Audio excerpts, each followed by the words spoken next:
Muy buenos días y muy buenas tardes para España y para todos los que nos estén viendo en este momento. Mi nombre es Patricio Fedio, fundador de este programa Inspirar para Transformar. Hoy tengo el placer de presentarles a quien va a ser nuestro invitado, con el cual dialogaré en este momento, el señor Jordi Alemany, español, conferencista, consultor de negocios, escritor de un recientemente libro publicado que se llama Liderazgo Imperfecto, y hemos llamado a este programa Liderazgo Imperfecto Rompiendo Paradigmas. Jordi, ¿estás en línea? Sí, aquí estamos. ¿Qué tal? Encantado de saludarte, Patricio. Un placer estar en tu espacio y poder, pues pasar los próximos minutos compartiendo y aprendiendo, ¿verdad? Que es, yo creo que es un interés que nos une. Así que muchas gracias por la oportunidad. Muchas gracias a ti por tu generosidad en aprender y compartir junto conmigo y para toda esta comunidad de profesionales en LinkedIn. Bueno, tú eres una voz influyente reconocida por LinkedIn como un top voice en España. Eso, además de tus consultorías en negocios y de acompañar procesos de transformación cultural, gestión de talento y temáticas de liderazgo, que, por cierto, me siento muy afín. Quiero de verdad nuevamente agradecerte. Bueno, y a todos que sepan que a través de este momento pueden enviarnos sus comentarios o preguntas en el chat. Lo primero que quiero preguntarte, Jordi, es sobre tu recorrido en el espectro del liderazgo. Contanos un poco tu historia para quienes no te conozcan mucho tuyo a nivel personal. ¿Cómo fue que llegaste hasta aquí? Muy bien, pues bueno, intentaré ser breve porque uno va cumpliendo años y al final los años generan aventuras y experiencias y si las contase todas pues nos aburriríamos, seguro que tendríamos que ocupar demasiado espacio y además no sería entretenido. Mira, para hacerlo muy corto dividiría mi carrera profesional en tres etapas. Una primera etapa, yo soy hijo de empresario, además de abuelo empresario y bisabuelo empresario. Con lo cual, con 15, 16 años ya me vi envuelto, tratando de responder a tu pregunta, en muchos escenarios en los que había que tomar decisiones. Para mí el liderazgo tiene que ver con tomar decisiones y con guiar a otras personas en momentos de dificultad principalmente. También lo puedes hacer en momentos de bonanza, pero generalmente es en el momento de dificultad cuando la gente necesita que alguien le ilumine, le alumbre o le saque de esa incertidumbre. Así que ya desde muy jovencito mi padre me dio la oportunidad de tomar ciertas decisiones en el entorno empresarial, en su propia empresa. Lo que ocurre es que decidí que no quería quedarme con esa empresa, sino que quería salir al resto del mundo y seguir aprendiendo, conocer otras culturas, otra gente, otras maneras de entender la vida. Así que con 23 años aproximadamente me fui de mi ciudad natal, de Valencia, y decidí marcharme a Inglaterra. Y ahí pues empecé de abajo, fue duro porque venía acostumbrado pues a ser el hijo del propietario de una empresa y bueno pues tener pues cierto estatus, vamos a decirlo así, y de repente pues tuve que aprender a recoger vasos, tuve que aprender a cambiar ceniceros y tuve que trabajar por unas pocas monedas, muchas horas al día atendiendo a gente que bueno pues que eran mis clientes y que aunque en principio a nivel académico, a nivel social no vinieran de otros orígenes, yo estaba allí para atenderles y para servirles. Y ahí aprendí a autoliderarme, a liderar mis emociones, porque es muy difícil subir siempre es fácil, pero bajar es muy complicado. Y cuando te ves que por un par de pounds tienes que aguantar a un grupo de borrachos toda la tarde o incluso toda la noche, pues o empiezas a tomar las riendas de esas emociones y a tratar de cambiar la actitud o sufres mucho, ¿no? Así que ahí vino toda una segunda etapa que fue de aprendizaje y que duró aproximadamente 2 años, principalmente en Inglaterra y en Irlanda. Desarrollé mucho, en primer lugar, la autoconfianza, me vi en situaciones muy complejas, sin ayuda de mi familia, sin mis amigos, sin mi entorno, en fin, era un inmigrante con pocos recursos, porque además me fui sin el beneplácito de mi padre. Él no quería que me fuera, quería que yo me hubiese quedado con la empresa, así que me cortó el grifo y no me enviaba ni un peso, ¿no? Ni un mango, que dirían, algún argentino diría... Un día de los saludos, nada más. Claro, estamos escasos de mangos, ¿no? Pues yo andaba así. Y luego esos 2 años derivaron en que regresé a España pues muy fortalecido, sobre todo por las dificultades y las penurias que había tenido que pasar, muy confiado en mis capacidades y sobre todo mucho más inteligente, no solo a nivel intelectual, sino sobre todo a nivel emocional. Y con eso pues empecé mi carrera en el mundo corporativo. Y esa es la tercera pata de esta historia. Ahí empecé a trabajar primero como mando intermedio, luego como director, luego como ejecutivo en 3 grandes multinacionales y entre el año aproximadamente 1998 y el año 2015, abril 2015, mejor dicho, estuve en 4 continentes, en 7 países, viviendo y trabajando, en unos 60 desarrollando proyectos y liderando equipos pues, de entre 15 y hasta aproximadamente 150, 160 personas en esos 4 continentes para esas 3 grandes multinacionales. Mi función era desarrollar negocio en un principio y, en segundo lugar, montar centros de excelencia y desarrollo de talento.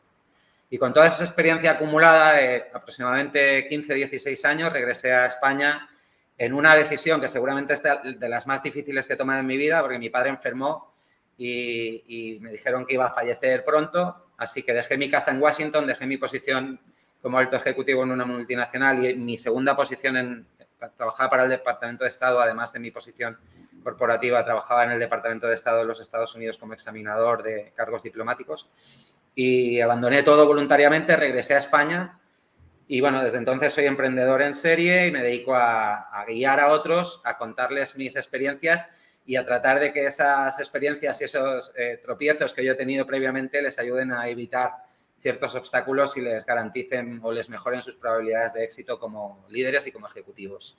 Esa es un poco la historia, Patricio. No sé si responde a tu pregunta, creo que sí, pero bueno. La pregunta se responde súper bien y es para mí un estilo de conocer a la persona detrás del personaje, de todo lo que uno genera contenido, genera conferencias, genera valor agregado a través de las consultorías, pero no sé si todos conocen cómo fue que llegaste hasta acá y eso para mí habla de muy importante porque justamente lo que vos dijiste, ¿no? Es a través de la experiencia y es a través de de los momentos de tensión, de fricción, desarrollar resiliencia, desarrollar conciencia y luego, como bien dijiste, tomar decisiones. Y hoy que estés aquí en este programa y luego en todos tus espacios compartiendo buenas prácticas, buenos contenidos y valor agregado para la comunidad profesional, es porque hay mucho recorrido para compartir y por eso la pregunta. Así que bienvenido. Ahora, Liderazgo Imperfecto es el título de tu reciente libro publicado. Contame por qué el titular Liderazgo Imperfecto y a qué le llamamos rompiendo paradigmas. Mira, yo te diré que yo soy un poco irreverente. Ya desde muy chiquito lo era. En el colegio, pues continuamente cuestionaba el statu quo y el predicado de aquellos que me dictaban las lecciones. Yo no decía, pero ¿por qué tengo que creerme todo lo que estos señores cuentan? Sí, a lo mejor, ¿quién me dice a mí que esto es así, no? Entonces siempre fui pues un poco impertinente, si quieres, en ese sentido. Más que nada porque nos educan para pensar que el que hace demasiadas preguntas o cuestiona lo que se ha venido haciendo hasta ahora, pues no es un enemigo indeseable al que la sociedad tiene que eliminar. Y de ahí viene ese título, Liderazgo Imperfecto, porque nos cuentan que los líderes son estos superhéroes que cumplen con toda una serie de listas de virtudes y de habilidades y de valores que no dejan de ser una carta a Santa Claus, ¿no? A Papá Noel o a los Reyes Magos, porque al final, ¿quién cumple con todas esas cosas? Yo cuando veo en Instagram o en redes sociales en general, en LinkedIn, las 7 habilidades del líder, ¿no? O líder bueno, jefe malo, ¿no? Yo no me veo reflejado en eso y, sin embargo, dirigí grandes equipos y además formé a miles de profesionales en todo el planeta y muchos de ellos me han agradecido eternamente la formación que les di, la ayuda que les proporcioné, etcétera. Así que no debo haber sido tan malo como líder. Sin embargo, no cumplo con esas. Cuando me miro en el espejo del liderazgo, no sale reflejada la imagen del superhéroe con capa, ¿no? De que todo lo sabe, todo lo tiene perfecto, todo lo sabe responder y tiene soluciones a cualquier problema. Más bien al contrario. Yo aprendí a liderar pues porque en esa confianza que pude construir en situaciones de dificultad como individuo, luego me vi capaz de dar un paso adelante cuando todos los demás deseaban darlo atrás y salir corriendo. Entonces me surgió el coraje de decir, bueno, pues tranquilos, cuando las cosas se ponían feas, yo a lo mejor era el que decía, bueno, tranquilos porque no nos vamos a poner nerviosos. Seguro que si nos juntamos entre todos y le damos alguna vuelta a la cabeza, se nos ocurre algo para salir de esta.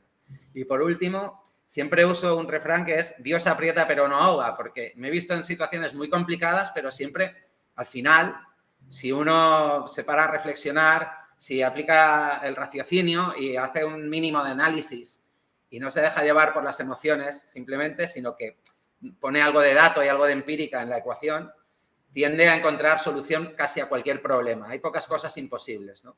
Otra frase que me define muy bien y que me gusta mucho es una frase que dice: lo consiguieron porque no sabían que era imposible. Porque la gente tiende a conseguir cosas que en principio se tornan difíciles, pero que cuando todos trabajamos unidos en esa búsqueda de soluciones, casi siempre encontramos la solución. Y digo casi siempre porque la única situación en la que no encuentras la solución es cuando alguien fallece, cuando uno pierde la vida, cuando uno pierde la esperanza. Entonces, ahí ya sí que no hay solución posible. Pero mientras existan esas variables, tengas vida, tengas energía, tengas salud, tengas esperanza y haya un mínimo de colaboración y de consenso en que se puede salir de un bache, se logra salir de él. Y por eso hablo del liderazgo imperfecto, porque conozco pocos líderes perfectos. Lo que conozco es mucha gente pues con esa capacidad de ver donde otros no ven, de alumbrar en la oscuridad, de dar pasos en senderos que nadie ha transitado y de hacerlo además con el ánimo, la energía, la pasión y el entusiasmo para contagiar al resto y que le acompañen, ¿no? Y que donde había una dificultad pues se termine viendo una oportunidad de hacer las cosas mejor y aprender todos juntos. Así que para mí eso es el liderazgo y tiene poco de perfecto, tiene mucho de humano, pero como tal tiene mucho de imperfecto y poco de perfección. Eso es la razón del título. Me encanta, Jordi, debo decirte, me encanta porque, como te contaba en la previa, yo tengo la bendición y la fortuna de acompañar líderes. Muchos de esos son presidentes de empresas, dueños de empresas, gerentes generales, CEOs, líderes que en un espacio de cofradía, de camaradería, de confianza, pueden justamente despojar esa máscara proyectada de perfección o el traje de superhéroe o superheroína en la entrada del salón y mostrarse tal cual son. Seres humanos con sus miedos, con sus inseguridades, con muchas veces frustraciones y dolores que no los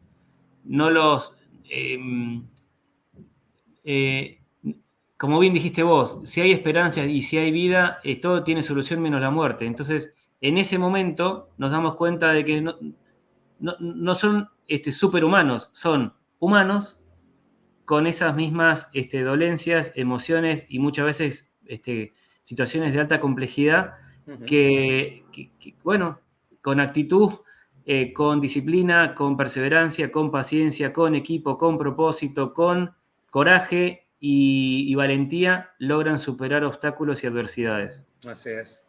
Sí, sí, totalmente. Y fíjate, la doctora Brené Brown habla de coraje desde un ángulo muy interesante, que no es el coraje valentía, no es el coraje me pongo un escudo y una lanza y soy el líder de los espartanos, de los 300, ¿no? Que va cortando cuellos a los persas. Ella habla de coraje desde un ángulo muy interesante, que es el origen franco antiguo, el origen del francés medieval, que dice core age, core, corazón, age, mostrar el corazón o ponerlo delante y entregarlo. Entonces, ese término coraje que viene del francés antiguo habla de seres humanos que son capaces de abrirse en canal y mostrar su vulnerabilidad sin miedo a que les hagan daño. Y eso, en definitiva, es un líder. Porque en ese ejercicio, además, estás ejemplarizando, estás diciendo, aquí se puede hablar con confianza, aquí no hay por qué tener miedo a que si muestras tu vulnerabilidad alguien venga y te fustigue, alguien venga y te castigue o utilice esa información que tú has compartido que te torna más débil en esa situación, pues que la utilice en tu contra, sino todo lo contrario. Aquí lo que hay es camaradería, hay unidad, hay esa, sobre todo, ganas de que esté bien no estar bien, porque vivimos en un mundo en el que en los últimos años en particular parece que todo tiene que estar bien. Cuando uno se cruza por la calle con un vecino, ¿qué tal todo? No, todo bien, fenomenal. Cuando uno mira en Instagram, todo el mundo publica las fotos con sus mejores filtros, ¿no? Cuando la realidad es que el mundo no está bien. Y de hecho, en España tan solo hay 2,1 millones de personas diagnosticadas con depresión y se estima que hay hasta 4 veces más no diagnosticadas. O sea, 1 de cada 4 españoles mayores de 15 años está sufriendo de depresión ahora mismo.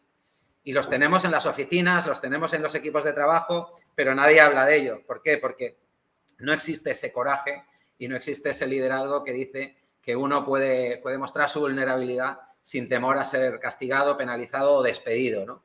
Porque la gente no cuenta sus penas justamente por eso, porque tiene miedo a que si las cuenta termine por pasarle un peaje, ¿no? Y todo eso es liderazgo, todo eso es liderazgo. Sí, sí. Mencionaste a Brené, que a mí me encanta por esa charla TED tan famosa de vulnerabilidad, tal cual lo mencionaste vos. y yo en mis grupos de líderes, nosotros trabajamos sobre la esencia de la confianza, ¿verdad? Y cuando deconstruimos la palabra confianza es con fe. Ajá. Y hubo una vez un presidente de una empresa que me dijo, mira, Patricio, ¿sabes cuál es mi definición de confianza? Contar algo a sabiendas de que esa información no me vuelve en contra de la nuca como un boomerang. Ajá. Y justamente, ¿no? Poder mostrar mi debilidad, vamos a llamarle, o mi área de desarrollo a mejorar, o mi reconocimiento de que tomé una mala decisión, eso no me buscó en contra, sino es parte de un proceso de aprendizaje y de evolución que simplemente genera una experiencia para después, cuando se me presenta una situación igual o similar, poder tomar una mejor decisión conforme a una experiencia aprendida. Ahora, te quiero preguntar, Jordi, teniendo tanto recorrido y tanta conciencia sobre el aspecto de este liderazgo, pero también, si vemos generaciones al pasado y del pasado al presente, muchos de estos paradigmas de líderes todopoderosos, superhéroes y verticalistas y muy dominantes, no había mucho el espacio para esto. ¿Cómo, en tu observación, ha ido evolucionando y cómo hoy ves a futuro la tendencia de esto del liderazgo más humano, más empático, más abierto, más, ¿cómo llamarle?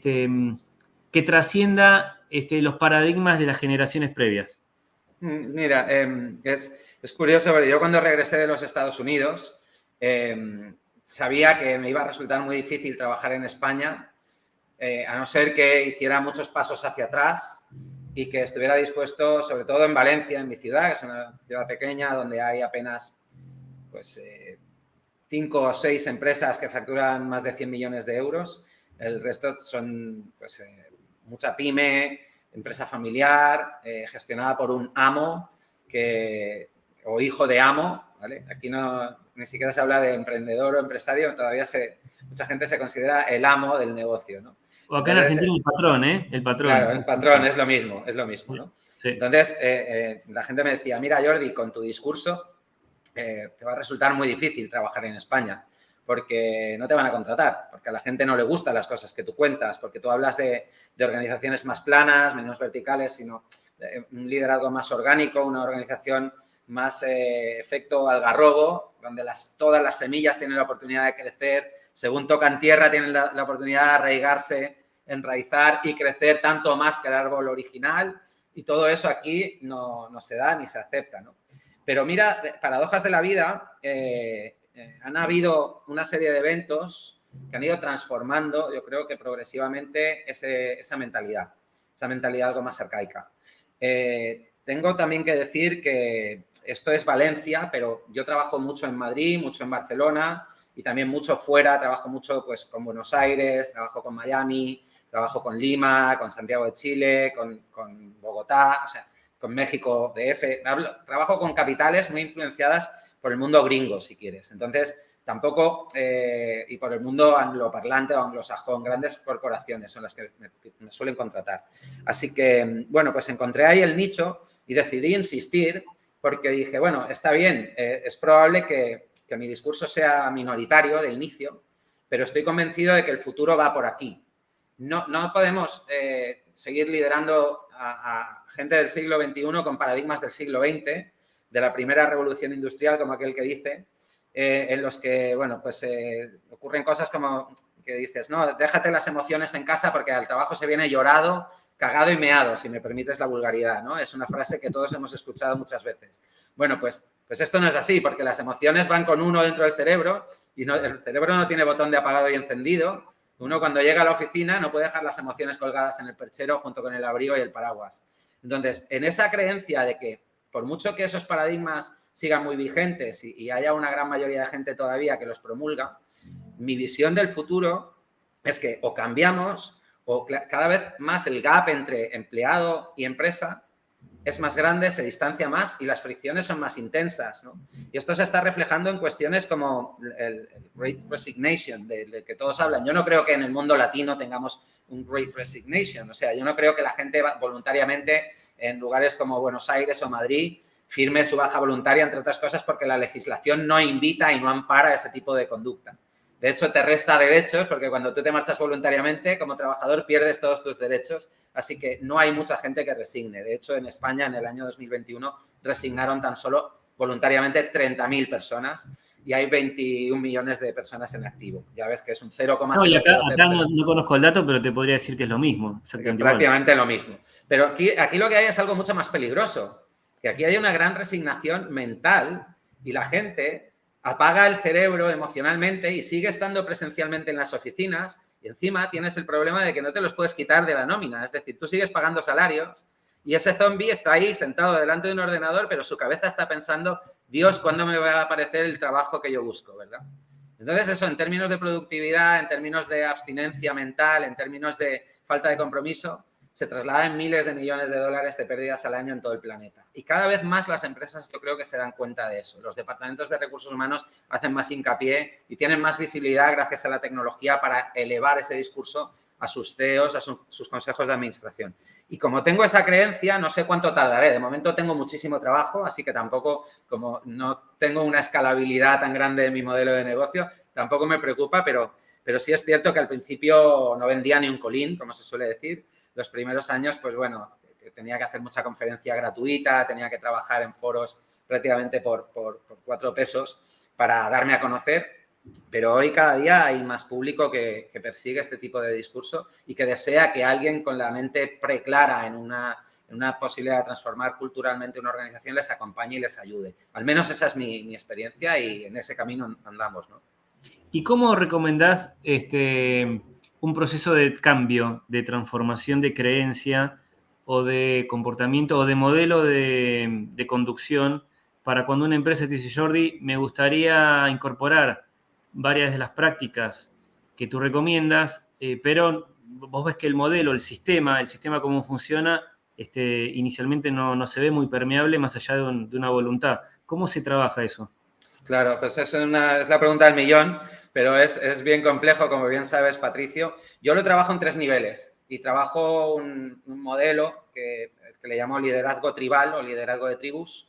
Es un modelo de Hogan y King, que John King y Hogan son unos consultores norteamericanos que hablaban de... Logan, discúlpame, Logan. Hogan era de una serie de televisión de los años 80. No, Logan y King son 2 consultores norteamericanos que sacaron el modelo de liderazgo tribal y ellos hablan de líderes que organizan sus empresas en base a 5 conceptos. Y el primero es el de la conciencia. Es el que todo el mundo tenga conciencia de cuál es su contribución a la organización. El segundo es el de la colaboración. Una vez que soy consciente de cuál es mi papel dentro de la organización, tengo que colaborar con el resto y generar interdependencias. El tercero es el del reconocimiento. El cuarto es el del pensamiento crítico o el pensamiento divergente. Está bien que otros piensen diferente a mí, que otros tengan una visión diferente de las cosas. Y el sexto es el de la conexión emocional, que es cuando no solo tienes inteligencia emocional, sino que la utilizas además para generar cosas buenas para el grupo, ¿no? Cuando se dan esas 5 cosas, puedes hablar de una tribu de nivel 5. Para que esas 5 cosas se den, tienes que cambiar primero la mentalidad del de arriba, porque el primer agente de cambio de una organización es el CEO o la CEO. Y por mucho que a mí me llamen y me digan, Jordi, nos gustaría que nos acompañases en un proceso de transformación cultural, yo lo primero que hago es pasar 1 o 2 sesiones, 1 o 2 días con ese consejo de administración y en particular con el CEO. Si ya no está dispuesto a participar en esa primera ronda, no acepto el proyecto, porque sé que es un fracaso seguro y no me subo a barcos hundidos. Hace ya más de 15 años que aprendí que subirte a un barco hundido, aunque te lo paguen, tiene un coste reputacional tremendo porque te impide construir justamente lo que un consultor, un formador o un mentor necesita construir, que son casos de éxito. Porque todos los que vendemos este tipo de soluciones tenemos que vivir de nuestra reputación y la credibilidad que la acompaña. Así que aceptar un proyecto, aunque te lo paguen bien, que sabes que va a fracasar, para mí no tiene ningún sentido. Por tanto, paso 1, trabajar con el consejo, con el CEO, en un cambio de mentalidad. Y eso no es fácil, lleva tiempo. Pero si hay actitud y hay ganas de cambiarlo, es factible. En ese momento, si se quieren subir al barco de la transformación, yo no voy a llevar el timón. El timón lo tienen que llevar ellos. Yo lo que les voy a dar es la hoja de ruta, la carta de navegación. y les voy a indicar a través de un proceso de 5 pasos que tengo bien definido y contrastado con mucho caso práctico detrás de los últimos años, pues les voy a decir, mira, vamos a navegar por toda esta serie de archipiélagos. Vamos a ver la gestión de conflictos, vamos a ver la transformación cultural, vamos a ver la organización horizontal, vamos a ver el alineamiento de cultura, estrategia y modelo organizativo, vamos a ver toda una serie de etapas de esa carta de navegación. Y todo esto lo vamos a hacer juntos. Y luego en una tercera etapa tienes que construir una espina dorsal, lo que yo llamo un cuerpo de evangelización. Jesucristo no evangelizó el mundo él solo. Él simplemente era el que tenía el discurso, pero tenía 12 apóstoles que cada uno cumplía una función. Entonces, en las organizaciones, ningún líder, por mucha buena voluntad que tenga, él tiene que ser el primero en dar el paso para transformar culturalmente la organización. Tiene que contar con esa hoja de ruta que estábamos hablando, pero tiene que conformar una espina dorsal, dependiendo del tamaño de la organización, que son, si hablásemos de una tribu, en la tribu está el chamán, está la anciana o el anciano que tienen respuestas a las cosas que los jóvenes todavía no saben y, por tanto, los forman. Están los que entrenan a los guerreros, están los recolectores, están los que cuidan a los bebés, están los que cuidan del ganado. O sea, cada uno en una tribu tiene una función. Bueno, pues el líder se tiene que rodear de esas figuras representativas que hacen lo que se llama la transferencia de conocimiento y sabiduría. Entonces, cuando ese equipo de evangelizadores se da, el líder hace el cambio de mentalidad, tiene una espina dorsal fuerte, que además se la creen, y hacen su labor a lo largo de esa hoja de ruta, se produce la transformación cultural. Muchas veces me dicen, ¿y cuánto tiempo lleva esto? Depende de cada organización, depende de la coyuntura. En momentos de bonanza es más sencillo cambiar culturas que en momentos de dificultad, pero sin embargo en momentos de dificultad es más factible que la gente apunte a un cambio y a una transformación cultural porque lo ven más visible el impacto que tiene una mala cultura, una cultura de miedo, una cultura autocrática, etcétera, ¿no? Entonces, no es fácil responder, pero sí que hay método para que, contando con esa voluntad y con un equipo de evangelización o transformación interno y el acompañamiento o los pasos bien definidos de un consultor externo o un equipo de consultoría externa, se pueda dar. Ahora, diré que para mí el cambio más importante que hay es el de mentalidad del líder. Y ese, en el 80% de los casos, no se da. Se da la llamada de he visto lo que cuentas, he visto lo que ofreces, he visto tu solución, me gustaría que la implantases, pero implántamela tú. Es decir, ven tú a mi empresa y encárgate tú. Y ahí, 8 de cada 10 oportunidades que a mí me entran, declino. Las descarto porque no es una cuestión, como te decía Patricio, de hacer billetes, sino una cuestión de construir casos de éxito que me permitan seguir viviendo en el largo plazo, de tener un modelo sostenible, ¿no?, para mi negocio.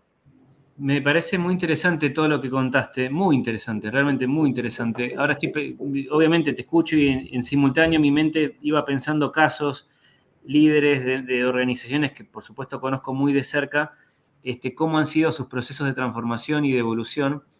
Y digo, claro, hay algún grupo de ellos que lidera por visión y otro que lidera por cambio. O sea, en ambos casos hay oportunidad porque los que tienen la visión son impulsadores hacia eso nuevo y cuando hay una crisis también, porque entonces lo viejo no funciona y hay que hacer algo nuevo. Entonces eso también funcionaría.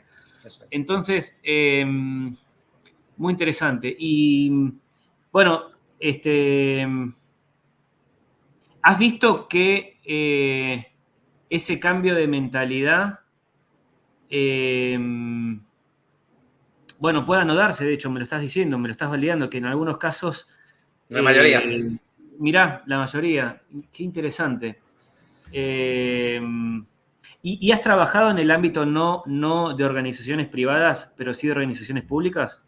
Sí, bueno, de hecho, hace poco iba a empezar un proyecto con un gobierno autonómico en España, de una comunidad autónoma grande, y decliné el proyecto porque, de nuevo, no creo que en el ámbito político o público exista una voluntad real de cambio. Pero esto es opinión, yo no la vi. Entonces, de nuevo, yo no soy nadie. O sea, puede haber gente que diga, bueno, pero este tipo, ¿quién se cree que es? Como para cuidar tanto su reputación. Pero justamente como no soy nadie, la tengo que cuidar más que los que ya la tienen construida. Entonces, soy muy quisquilloso con eso y muy maniático y no me la juego con proyectos que no tienen buen aspecto. Es decir, cuando creo que es un puro washing, que me están contratando para poner mi nombre asociado. Mi empresa se llama Liderazgo Ético. Entonces, muchas veces buscan esa asociación de ideas de cómo contratamos al liderazgo ético y a Jordi Alemany que habla de este tipo de cosas, pues se da por supuesto que hemos transformado la organización. Pero si no hay un convencimiento pleno, no va a ocurrir. Yo no tengo una varita mágica que pueda hacer que las organizaciones cambien. De hecho, creo que el ADN de una organización, igual que el de una tribu, corre por las venas de los miembros de esa organización, al menos de esos que ya forman parte de esa espina dorsal, ¿verdad? Así que contratar a un consultor externo para que haga el trabajo que debería hacer el CEO como agente de cambio no me parece razonable. Y eso es todavía, en mi caso, que es un análisis que yo hago, son 8 de cada 10. Es decir, a mí cada 10 llamadas que me entran solamente terminan por materializarse 2. 8 terminan trabajando con otro tipo de consultor o no lo sé, o no haciendo nada, pero no compran, ya no es que me compren a mí la solución, es que no compran ese cambio de mentalidad que es el primer paso para que lo demás ocurra. Si el líder no evoluciona su mentalidad, la organización va a seguir contagiada, va contaminada de la mentalidad anterior o de esos paradigmas obsoletos que hacen que muchos, como diría mi buen amigo Enrique de Mora, sean empresarios, sean gente que todavía siga anclada en la época prehistórica, ¿no? Y de ahí no les vas a sacar. Claro, claro. ¿Y has visto casos donde ese cambio parte por el público interno, por los talentos, por aquellos que sí trabajan de cerca con el CEO y aunque él todavía tal vez no la vea tan claro, ese impulso venga desde sus primeras líneas? Sí, lo que ocurre es que, mira, yo siempre digo que para que un proceso de transformación se dé, tienes que convencer a 4 perfiles. Y ahí es donde se complejiza un poco el proceso, ¿no? Porque tienes que convencer al perfil que tiene el poder de veto, que suele ser el CEO y sobre todo su consejo de administración, en particular los que tienen que liberar presupuesto para hacer esa inversión y sobre todo asumir que va a haber una parte del presupuesto que va a mermar porque cuando uno hace cambios tiende a haber errores y los errores tienden a costar dinero, con lo cual el departamento financiero junto con el CEO son uno de los perfiles de compra que guardan ese poder de veto y ese perfil te tiende a preguntar ¿esto cuánto me va a costar y en qué se va a transformar en términos económicos? ¿Cuál va a ser el retorno de esa inversión? Así que ahí tienes un perfil al que tienes que convencer con un discurso muy puntual. Tienes otro perfil que suele ser el gatekeeper, los responsables de procesos que te van a preguntar ¿y esto cómo le afecta a mis procesos? Es decir, todos estos cambios que tú me propones, ¿en qué van a variar la manera que tengo de hacer las cosas hoy en día? Porque yo soy el responsable de que las cosas ocurran. Y mientras los transformamos, estos señores del dinero me piden que los objetivos se sigan cumpliendo. Es decir, a mí no me retiran mis objetivos y la presión asociada a ellos, solo porque estemos acometiendo un proceso de transformación cultural. Así que a esos les preocupa no el dinero, sino cómo me va a impactar a mí en mi proceso y en el output de ese proceso. Luego tenemos un tercer proceso que es el usuario, que es el trabajador, el profesional de base, que este te va a preguntar, bueno, ¿y todos estos cambios en qué se traducen? ¿En que voy a trabajar más horas o menos? ¿Me puedo ir para mi casa antes o más tarde? ¿Puedo pasar más tiempo con mi familia o menos tiempo con mi familia? Entonces, ahí no hay componente económico ni de proceso, ahí hay componente personal y generalmente al trabajador le preocupa en cómo mejora mi calidad de vida tras esta transformación cultural. Si no va a mejorar mi calidad de vida, déjate de transformaciones culturales que ya estoy bien como estoy. Luego hay un cuarto elemento que son los recursos humanos, que son los que quieren que tú tengas éxito con tu transformación porque ellos entienden que les vas a hacer la vida mucho más fácil en todos los aspectos. Ellos sí compran el discurso de que la transformación cultural impacta económicamente, mejora la calidad de los procesos y sus resultados y la calidad de vida y el bienestar de los trabajadores. Por tanto, ellos te van a hacer de coach interno y van a hacer la venta y ahí tienes que ir con otras herramientas. Esos son los 4 perfiles de compra que tiene un proceso de venta de soluciones de transformación cultural en una organización. Dicho todo esto, yo cuando trabajo con las organizaciones preparo un discurso para cada uno de ellos que trata de hacer un match con cada una de esas necesidades que tengo bien identificadas y que comprendo bien. Pero a los primeros que tengo que ayudar es al último perfil que te describí, que son los de recursos humanos, porque esos tienen que hacer la venta interna. Entonces tienen que ser una extensión de mi mente y de mi cuerpo y de mi discurso. Ellos tienen que hablar como Jordi o como el consultor que sea, obviamente. Y tienen que ir al CEO y al CEO le tienen que llevar números. Y ahí es donde se suelen caer todos los proyectos. Porque los CEOs preguntan, bueno, ¿esto cuánto cuesta y cuánto me ahorra? Y el cuánto cuesta lo pongo yo. Digo, mira, un programa de mentoría, transformación, formación de mandos intermedios y ejecutivos, etcétera, etcétera, te va a costar X mil y lo vamos a hacer entre 6 meses y un año. Vale. Ok, ¿y cuánto me retorna? Y es ahí donde muchas veces nos encontramos con la dificultad, tanto los departamentos y líderes de recursos humanos como nosotros, los consultores y formadores, porque esos costes suelen ser costes ocultos e incluso intangibles. Suelen ser costes sobre los que tenemos muy poca visibilidad, bien por falta de herramientas, bien por no reconocimiento de los costes o bien porque se diluyen y andan mezclados con otros costes que no podemos rascar y bajar al detalle, ¿no? Por ejemplo, el coste de rotación, el coste de reemplazo de talento, el coste de que alguien se vaya y la curva de aprendizaje del nuevo tarde 6 meses en producir. Todos esos costes no se suelen medir en las organizaciones. Ahí, por fortuna, cada vez hay más empresas que están a través de la inteligencia artificial, en la tecnología, nos están aportando a los perfiles como el tuyo y el mío, así como a los líderes de recursos humanos, esa visibilidad de la que carecemos a la hora de convertir y convencer a esos CEOs y directores financieros. No me enrollo más porque creo que estoy extendiéndome demasiado en la No, está muy claro y claro, está bien que con claridad tengas esos perfiles identificados porque finalmente son todos partes del sistema, no es solamente el CEO, son muchos otros también perfiles que son parte de esa mesa de dirección o de liderazgo que no es solamente a través de una persona. Jordi, me gustaría pedirte, a ver, porque en esta comunidad profesionales, emprendedores, empresarios de Argentina y de Hispanoamérica, y ya que este programa es Inspirar para Transformar, y hoy hablaste de transformación, procesos de transformación, liderazgo humano, con todo lo que eso implica, ¿con qué mensaje final de inspiración? Siempre hablamos que inspiración es el oxígeno, ¿no? Inspirar, lo que hacemos habitualmente para mantenernos vivos, pero digo, con conciencia, ¿qué mensaje final de inspiración, de oxígeno, de vitalidad te gustaría dejar este programa para toda la comunidad de profesionales? Bueno, sobre todo que yo diría que intentemos desarrollar 2 capacidades, nos olvidemos de esas largas listas de habilidades, virtudes, valores y etcétera, y nos centremos en 2 habilidades o capacidades que no son fáciles, pero que son las que han convertido a la raza humana en lo que somos hoy en día y nos han traído hasta aquí. Ya seas el líder de una gran organización, de una pequeñita, ya seas el director de recursos humanos o seas la persona que pica los datos en una máquina para que una línea de producción fabrique tornillos, me da igual. La primera es que apliquemos sobre todo la inteligencia emocional, tratemos de desarrollarla. La inteligencia emocional significa que mejoremos nuestra conciencia, nuestro conocimiento. Yo iniciaba la charla diciendo que llegué a Inglaterra e Irlanda, me tocó recoger vasos de pinta, me tocó cambiar ceniceros, me tocó trabajar largas jornadas por £4 la hora.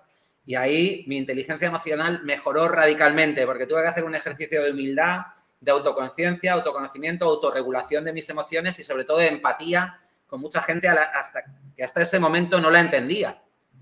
Y al ponerme en esas situaciones entendí muchísimo mi espectro de comprensión de cómo sufre otra gente, qué siente otra gente en otros escenarios para mí desconocidos, mejoró muchísimo y gracias a eso creo que luego fui mejor líder en otras organizaciones, ¿no? Cuando tuve la oportunidad de guiar a otros. Así que, por una parte, diría que tratemos de invertir todo el tiempo posible, todo el tiempo disponible en mejorar nuestra inteligencia emocional. En segundo lugar, que invitemos activamente a desarrollar el pensamiento crítico, esa capacidad de cuestionarnos todo, incluso nuestra propia opinión. ¿Por qué? Porque una vez que ya manejamos las riendas de nuestras emociones, nos va a doler menos que alguien tenga una opinión diferente a la nuestra. Y que hagamos un cambio de mentalidad, ya no del líder a un líder mejor o de un líder arcaico a un líder del siglo XXI, sino el cambio de mentalidad, de la mentalidad del soldado a la mentalidad del explorador. El soldado es el que considera que todo el que no opina como él o comparte sus intereses es su enemigo, ¿verdad? Entonces, a la mínima de cambio, si no cuenta con la inteligencia emocional, saca el arma y pega 2 tiros. El arma puede ser el arma verbal, ¿no? O el arma escrita, y en Twitter esto se ve mucho, ¿no? En cuanto veo enemigos que han dicho algo con lo que yo no concuerdo, saco mi tweet y respondo y insulto, ofendo, etcétera, ¿no? Bueno, pues cambiemos esa mentalidad de enemigo por mentalidad de explorador en la que cuando alguien discrepa de lo que tú opinas, cuando alguien cuestiona lo que tú dices o tiene una opinión diferente a la tuya, lo primero que te preguntes es ¿y por qué esta persona piensa diferente a mí? ¿Qué educación, qué creencias, qué experiencias, qué vivencias y, sobre todo, qué manera de entender la vida y la realidad tiene para que algo que yo veo tan obvio, esta persona lo vea desde el ángulo completamente opuesto o contrario, ¿no? Pero no nos lo tomemos como que es un ataque personal, sino simplemente que está mirando la casa desde otro ángulo. Fíjate que las casas Las casas americanas nos ofrecen una posibilidad de hacer una analogía muy interesante, sobre todo con los niños. Y es que tú te pones delante y ves la fachada con un jardín determinado y te pones detrás y ves otra imagen completamente diferente. Entonces, normalmente la fachada suele ser muy bonita, son las que vemos en las películas, y la parte de atrás suele estar hecha un desastre, ahí guardan los cubos de basura, todos los juguetes rotos, las cosas, ¿no? Entonces, ¿la casa es bonita o fea? Pues depende del ángulo que la mires, ¿no? Así que a veces hay que darle la vuelta a toda la manzana, irte a la parte trasera o a la parte delantera para ver un ángulo que tú no estás viendo y no puedes juzgar a una persona, un objeto, una casa, una situación solamente con una imagen inicial. Eso es el pensamiento crítico y cuando lo unimos a la inteligencia emocional nos convertimos en mejores seres humanos. Y al final, todos los seres humanos tenemos la capacidad de liderar y en algún momento nos toca liderar, ya sea a nuestros hijos, ya sea a nuestras parejas, ya sea a nuestros padres cuando se hacen mayores, a nuestros amigos cuando tienen un momento de dificultad o a un compañero o compañera de trabajo que necesita de una mano. Y a veces el ser líder no tiene que ver con el organizarte jerárquicamente y ocupar una posición en esa organización más alta o más baja, sino con estar en la dificultad cuando otros dan un paso atrás y desean salir corriendo, como hemos dicho antes. Ese sería mi consejo, inteligencia emocional, pensamiento crítico, con esas dos cosas vamos a estar bien. Fenómeno. Jordi, yo quiero agregar algo que recién dijiste, que todos tenemos la capacidad, todos somos líderes, todos tenemos la capacidad de liderar porque todos tenemos en cierto momento influencia sobre otros, hijos, ¿no? Como bien dijiste, familia, colaboradores y todo, pero el 80% del tiempo estamos gestionándonos a nosotros mismos porque el autodiálogo, con quien más dialogamos a día es con nosotros desde el primer minuto en que somos conscientes de que el día arrancó hasta el último segundo con la almohada. Dicen que por nuestros pensamientos giran en torno entre 60 a 80 mil pensamientos por día y que de esos el 80% son con patrones similares recurrentes. Y qué narrativa, qué estrategia, qué pensamiento y con qué inteligencia emocional nos estamos autoliderando para luego poder liderar a otros también. Quiero agregar eso a lo dicho por fantástico. vos, porque es muy, muy pertinente. Y en esto agradecerte tu tiempo, tu generosidad. Te recibiremos con los brazos bien abiertos en Buenos Aires.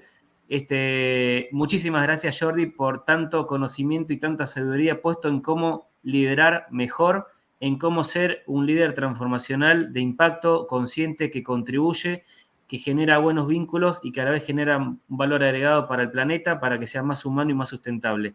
Compartimos muchos propósitos similares, así que, de hecho, te ofrezco todas las oportunidades que puedan venir de ahora en adelante. Y a todos los que nos acompañaron hasta ahora, muchas gracias. Hasta el próximo episodio de Inspirar para Transformar. Hoy con el señor Jordi Alimani. Muchísimas gracias a todos y un fuerte abrazo, Jordi, para ti y todo tu público en España. Igualmente, Patricio, un placer haber estado contigo, con tus oyentes y con la gente que nos pueda ver. Y nos vemos pronto por Buenos Aires. Cuídate mucho. Chao, chao. Un abrazo grande y muchos éxitos con tu libro Liderazgo Imperfecto, que ya está en pocos días disponible, así que te deseamos toda la mejor vibra y energía para que eso se manifieste y llegue más y más a la mesa, de que no sean solo 2 de 10, sino 8 de 10 los que realmente tomen estos compromisos de liderazgo consciente y más humano, porque va a ser en beneficio de ellos y de toda la gente con la cual acompaña esa organización. Así que bendiciones para eso, Jordi. Un fuerte abrazo. Muchas gracias. Gracias para ti. Cuídate mucho. Chao, chao. Hasta la próxima. Gracias.